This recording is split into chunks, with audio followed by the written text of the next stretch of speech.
இயேசுவில் பிரியமான அன்பு சகோதர சகோதரிகளே, இன்று செவ்வாய்க்கிழமை புனித பதுவை அந்தோனியாருக்கும் மனத்த அந்தோனியாருக்கும் ஒப்பு கொடுக்கப்பட்ட நாள். இருந்த போதிலும் இந்த நாளிலே சிறப்பாக நாம் புனித பேதுரு பியோ அவர்களுடைய விழாவை கொண்டாடுகின்றோம். புனித அந்தோனியாரைப் போலவே பதுவை அந்தோனியாரைப் போலவே ஏராளமான புதுமைகளை செய்தவர், முன்னறிவிக்கும் ஆற்றலை பெற்றவர். ஒரே நேரத்தில் 2 இடங்களில் அவர் காணப்பட்டார். அவருடைய உடலானது அழியாமல் இருந்தது. நாவன்மையை கொண்டவராக இருந்திருக்கின்றார். இவ்வாறாக புனித பதுவை அந்தோனியாரைப் போல புனித பேதுரு பியோ அவர்களும் வாழ்ந்திருக்கின்றார். அவரை விட எல்லாவற்றுக்கும் மேலாக தன்னுடைய உடலிலே ஆண்டவருடைய அந்த 5 காயங்களை பெற்றவராக இருக்கின்றார். ஆண்டவருடைய உடலிலே எவ்வாறு 2 கரங்களிலும் 2 கால்களிலும் விழாவிலும் அந்த காயங்கள் இருக்கின்றதோ அதே காயங்களை அவரும் பெற்றவராக இருக்கின்றார். குறிப்பாக ஒவ்வொரு வெள்ளிக்கிழமையிலும் அந்த காயங்கள் அவர்களுக்கு வெளிப்படும். அந்த காயம் சும்மா சாதாரண காயம் அல்ல. ஆண்டவர் இயேசுவை அந்த ஆணியால் அடிக்கின்ற பொழுது எவ்வளவு வலி ஏற்பட்டதோ அவ்வளவு வலியை அவர் உணர்வார். தன்னுடைய கைகளிலும் சரி, விழாவிலும் சரி, தன்னுடைய கால்களிலும் சரி, அவ்வளவு அந்த வேதனையை உணர்வார். இரத்தம் வரும். எவ்வளவோ டாக்டர்கள் குணப்படுத்தி பார்த்தார்கள். இருந்தாலும் அது ஒவ்வொரு வெள்ளிக்கிழமையும் குறிப்பாக அது வரும். ஆனால் அந்த இரத்தத்திலிருந்து எந்த ஒரு துர்நாற்றமும் அடிப்பதில்லை. நறுமண தைலம் வாசனை தான் அவரிடமிருந்து வரும்.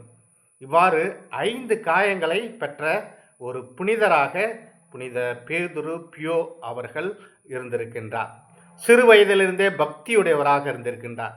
எந்த அளவு பக்தி என்றால், சிறு வயதிலிருந்தே அவர் அன்னை மரியாவிடமும் நம்முடைய நற்கண்ணை ஆண்டவரிடமும் அதே போல வானதூதர்களிடமும் சாதாரண நண்பர்களிடம் பேசுவதைப் போல அவர் பேசுவார். இவ்வாறாக அவர் பக்தியிலே அவர் வளர்ந்தார். அதனை போல அவர் குருவானவர் ஆன பிறகு அவர் அநேக மணி நேரம் பாவ சங்கீர்த்தனம் அவர் கேட்பார். பாவ சங்கீர்த்தனம் சும்மா சாதாரண கேட்பது மட்டுமல்ல, மற்றவர்களிடம் இருக்கின்ற பாவத்தை அவர் தெளிவுபடுத்தும் வகையிலே அவருக்கு ஆற்றல் பெற்றவராக இருந்தார். யாராவது பாவ சங்கீர்த்தனம் செய்ய வந்தால் ஏதாவது பாவத்தை மறைத்து விடலாம் என்று நினைத்தால் அந்த பாவத்தை வெளிப்படுத்துவார். இவ்வாறு தான் ஒரு முறை ஒருவன் தன்னுடைய மனைவியை கொலை செய்ய வேண்டும் என்று தீர்மானித்துவிட்டு அதனை மறைத்துவிட்டு பாவ சங்கீர்த்தனம் செய்ய வந்தார்.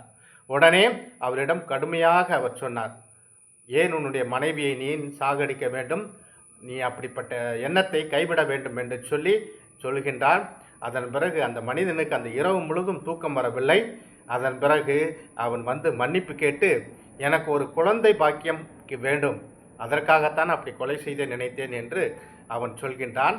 அப்பொழுது உனக்கு ஒரு குழந்தை கிடைக்கும் என்று சொன்ன பொழுது அடுத்த வருடம் அவனுக்கு ஒரு ஆண் குழந்தை பிறப்பதை பார்க்கின்றோம்.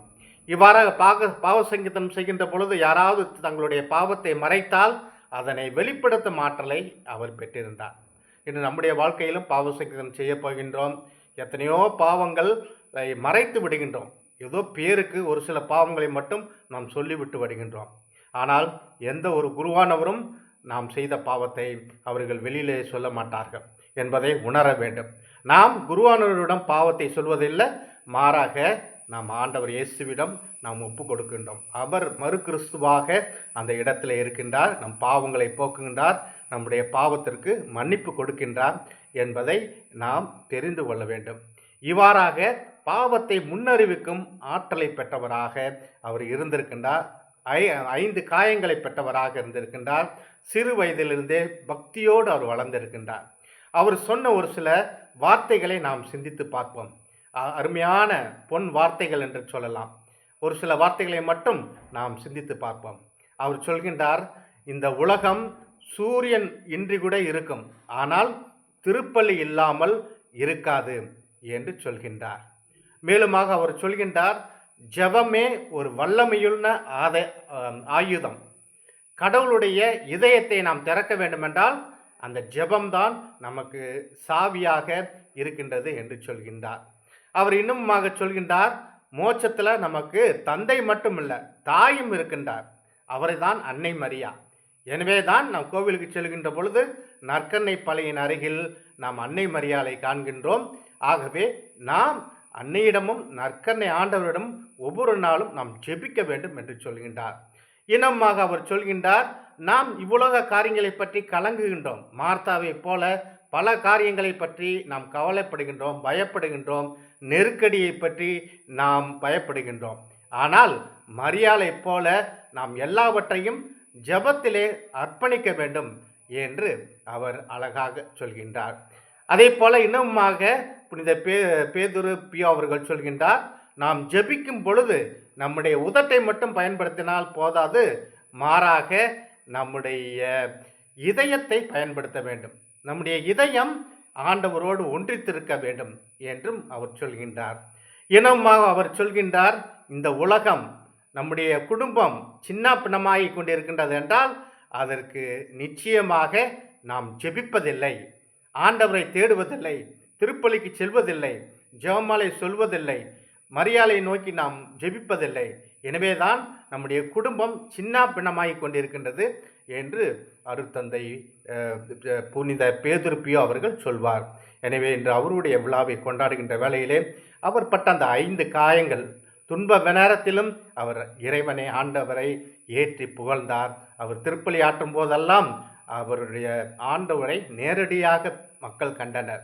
அத்தகைய ஒரு வல்லமையுள்ள ஒரு புனிதராக இருக்கின்றார். அவர் இறந்து 40 ஆண்டுகள் கழித்து அவருடைய கல்லறையை தூண்டிய பொழுது அவருடைய உடல் அழியாமல் இருப்பதை அவர்கள் கண்டார்கள். எனவே அப்படிப்பட்ட புனிதரின் விழாவை கொண்டாடுகின்ற வேளையிலே நம்முடைய வாழ்வும் ஜெபத்திலும் தபத்திலும் இன்னுமாக நம்முடைய வாழ்வு மற்றவர்களுக்கு ஒரு பயன்படக்கூடிய ஒரு வாழ்வாக, நாம் பாவ சங்கீதம் செய்யும் பொழுது ஒளிவு மறைவில்லாமல் எல்லாவற்றையும் சொல்லி ஒரு நல்ல பாவ சங்கீதம் செய்து ஆண்டவருடைய இறை அருளை முழுவதுமாக பெறக்கூடிய மக்களாக இருப்போம். இன்றைய நாளிலே அவருடைய அருளும் ஆசீரும் உங்களுக்கும் உங்கள் குடும்பத்துக்கும் நிறைவாக கிடைப்பதாக. ஆமேன்.